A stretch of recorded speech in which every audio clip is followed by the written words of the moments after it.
Tu as déjà forcément entendu parler de cette émission, un dîner presque parfait. Peut-être même que tu l'as regardé.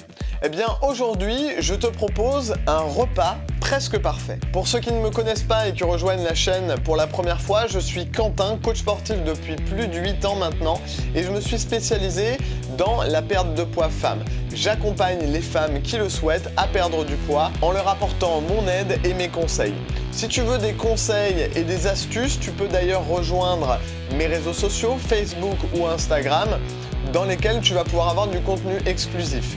Tu peux également rejoindre le groupe privé Facebook des femmes qui s'entraident pour la perte de poids en cliquant sur le lien dans la description. En attendant, vu que tu es ici devant cette vidéo, si tu regardes ce contenu sur YouTube, je t'invite à cliquer sur le bouton s'abonner juste en dessous et également sur la petite cloche juste après. N'hésite pas à jeter un petit coup d'œil dans la description pour aller voir les différents liens qui y sont notés. De quoi se compose un repas presque parfait? Que faut-il manger? Où, quand et comment? C'est ce que nous allons voir dans cette vidéo. C'est parti, générique.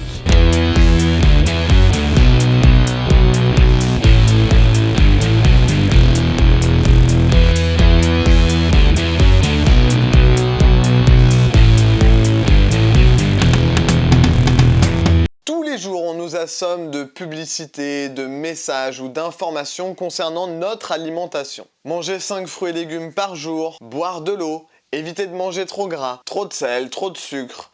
Tout ça c'est bien, mais alors on fait quoi finalement? Un repas idéal serait d'abord composé de protéines. Qu'elles soient animales ou végétales, les protéines sont très importantes pour permettre le bon fonctionnement de notre organisme. Le groupe des VPO, viande, poisson, œufs, est le groupe dans lequel on trouve le plus de protéines. Il est conseillé de manger au moins une fois par jour un produit de cette catégorie. Ensuite, il y a les féculents et les légumineuses, qui jouent aussi un rôle important dans notre organisme et sont essentiels. Il ne faut pas exagérer les doses. 50-80 grammes dans son assiette ou un tiers du repas, c'est la dose suffisante pour pouvoir bénéficier de ces bienfaits. On continue avec les légumes et les fruits qui sont censés être l'aliment principal de notre alimentation. En purée, en brochette, en compote, à la vapeur, poêlé, cuit, cru, nature, peu importe, du moment que tu en manges. Si tu n'aimes pas trop manger certains légumes, comme les choux de Bruxelles, ne te force pas à manger des choux de Bruxelles nature,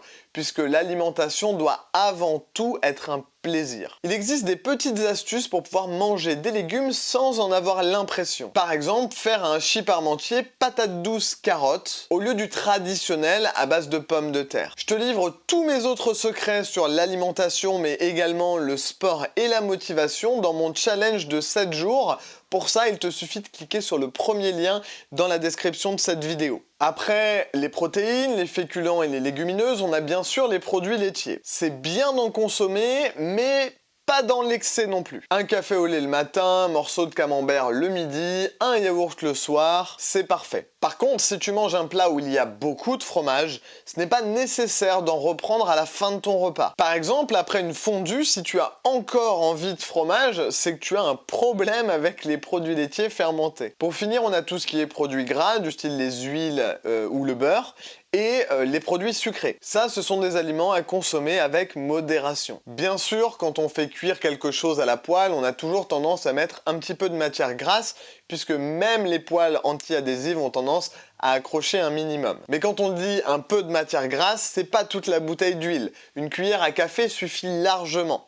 Voire même un petit peu d'huile tamponnée sur un sopalin que tu viens étaler dans ta poêle. Donc avec toutes ces infos, on peut faire ce qu'on appelle un repas presque parfait. Voici un exemple.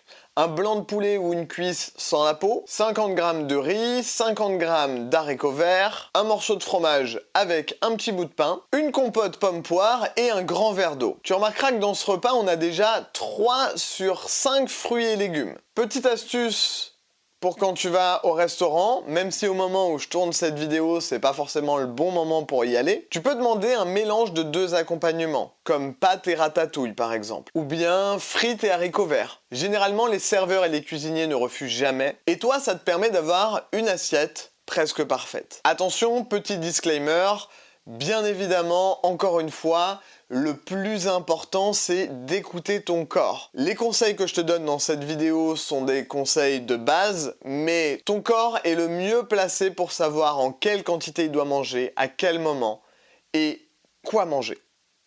Donc, fais-lui confiance. Si tu veux d'autres listes de recettes, de menus équilibrés, tu as la possibilité de réserver ton challenge de 7 jours. En plus d'avoir un livret avec plus d'une vingtaine de recettes et de menus à l'intérieur, tu auras également un livret sportif que tu pourras télécharger. Tu pourras aussi également entamer ta perte de poids et perdre tes premiers kilos grâce à ces 7 jours de challenge de chez toi, sans matériel, simplement et rapidement. Pour ça, comme d'habitude, il te suffit de cliquer sur le premier lien dans la description de cette vidéo. Je te laisse faire ça et on se retrouve sur le challenge. À très vite, ciao!